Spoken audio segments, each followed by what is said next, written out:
Hey there, welcome to Fun Learn Talks, the podcast where we break down business, technology, and history into stories that sparks your mind and makes you smarter. I'm Anu, and we explore ideas that shaped the world from empires and entrepreneurs to code and culture.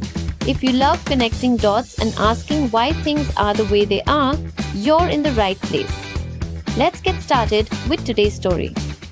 Meanwhile, as we pivot to the broader geopolitical landscape of 1803 through 1807, it's clear that neither Napoleon nor Britain viewed the Peace of Amiens as anything more than a pause in hostilities, a brief respite in their tumultuous relationship. Napoleon himself confessed as much, seeing every peace treaty as merely a brief armistice. The tentative peace crumbled when Britain held on to Malta, a strategic decision that poked the bear one more time.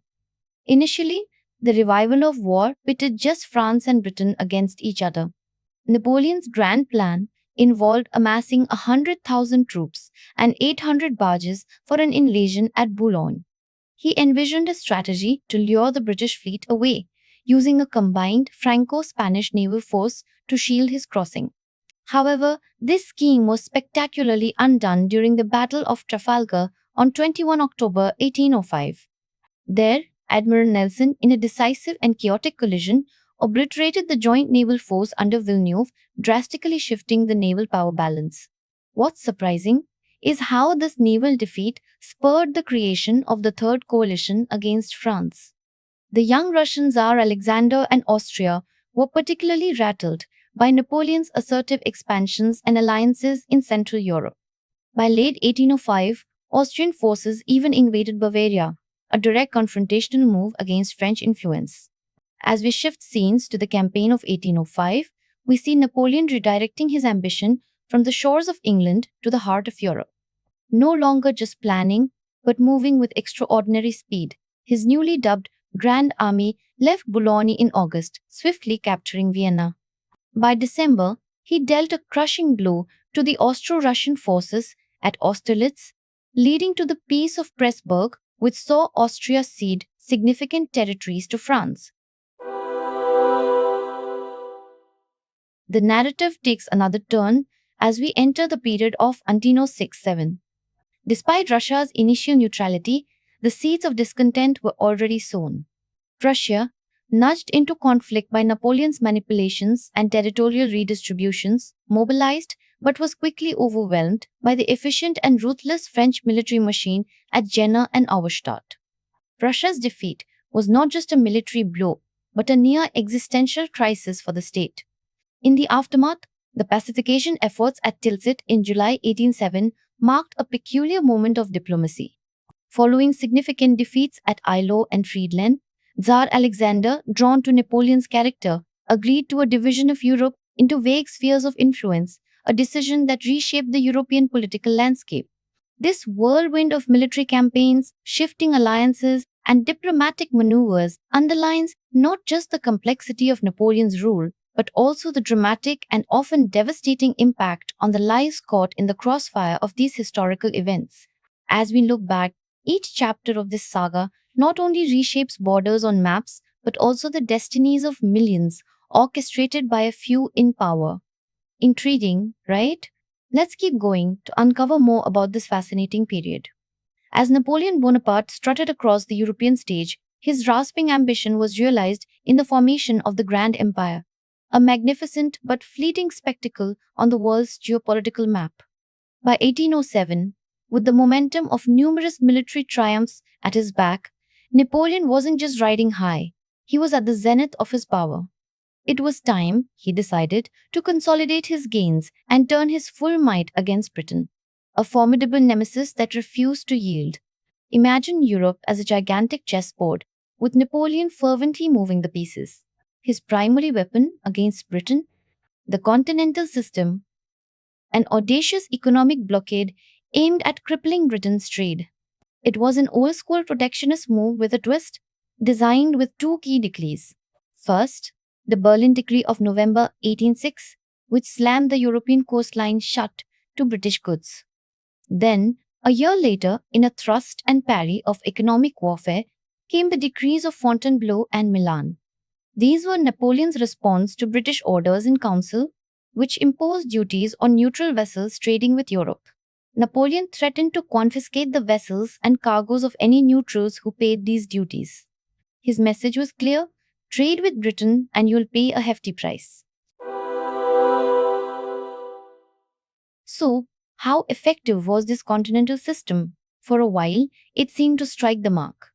Between 1808 and 1811, Britain felt the pinch. Exports to Europe plummeted, and by 1811, she was sagging under the weight of an economic recession worsened by poor harvests and a simmering conflict with the USA over sailing rights. Yet, by May 1812, cracks appeared in Napoleon's grand plan. The blockade was effectively choking Europe too, and unemployment burgeoned. Smuggling, that age old remedy to trade restrictions, flourished to such an extent that insurance against seizure became a booming business. Interestingly, Napoleon himself started undercutting his blockade by 89, selling licenses to trade, a move that reeked of desperation mixed with pragmatism. The economic pressures were mounting, and not just externally. Inside Europe, there was simmering resentment against Napoleon's heavy handed interference. Spain, Portugal, and even an initially cooperative Russia began to chafe under his grip. However, against this backdrop of economic strife and growing discontent, Napoleon's territorial ambitions continued unabated. By 1812, Europe had been redrawn almost beyond recognition. The French Empire expanded aggressively, stretching from Hamburg in the north to Rome in the south, encapsulating over 500,000 square miles and bringing in 44 million souls under its dominance. Around France, a protective cordon of puppet states formed, many ruled by Napoleon's own relatives or loyal marshals. From the reshaped landscapes of Italy and Germany to the realms of Sweden and Spain, governed by his former marshals and his brother Joseph, Napoleon's family brand was omnipresent. But the vast reach and apparent solidity of the Grand Empire were deceptive. As historian David Thompson succinctly put it, the empire was largely a transient product of lightning war and diplomatic coups.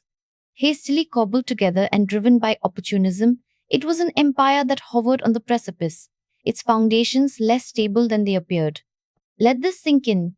Napoleon, at the peak of his powers, crucially misjudged the resilience and adaptability of Britain, and perhaps the tolerance of his own European subjects. His gamble with the continental system, his oversight in allowing economic concessions, and his underestimation of the spirit of national resilience, especially among the Spaniards and the Portuguese, were setting the stage for his eventual downfall. This chess game wasn't just about the pieces on the board, but the hands moving them, and the will of the people shadowed by those moves. Let's keep going and see where Napoleon's ambition leads him next. As we dive deeper into the unraveling of his grand strategy, we'll witness a tale of overreach, resilience, and the indomitable human spirit that challenges autocratic ambition. Interesting, right? Don't go anywhere. Ho, I.D. Napoleon's influence wasn't just a sprint across Europe, it was a marathon of systematic control and restructuring. Imagine the free states like Russia, Denmark, and Austria, places where the air of independence hovered but could be snapped away any moment. Think about it. In 1812, Prussia fell under this exact scenario. What's surprising, though, is Napoleon's blatant disregard for nationalist sentiments as he reshaped these territories. Essentially, he annexed regions willy nilly, setting up puppet rulers, his own family members no less. Louis Bonaparte found himself ruling Holland, Jerome in Westphalia, and Joseph over in Spain. Now, let's dive into what Napoleon dubbed as enlightened despotism. His primary goal? To maximize resources. Napoleon once crisply stated, "I desire only a federation of men and money." The man wasn't just playing a short game, he systematically dismantled the elective principle, favoring governance through notables from aristocracy and burgeoning middle classes. Yet, despite this austere sounding setup, some reforms did benefit the masses: equality before the law, religious tolerance, and stimulating commerce. A new middle class rose from these ashes, thriving under the new regime with jobs, promotions, and expanded markets. But every empire has its sunset. Napoleon's downfall began just 7 years after the Treaty of Tilsit, leading to his abdication and exile to Elba. The factors? Oh, they were multifaceted. Firstly, there's Britain, ever the thorn in Napoleon's side. Britain, focusing on maintaining a balance of power and preserving its trade routes, wasn't a massive military threat on land, but ruled the waves post Trafalgar and used its naval supremacy disruptively against Napoleon. Furthermore, Britain's economic might allowed it to form coalitions, famously using what Napoleon referred to as Pitt's guineas to finance wars indirectly.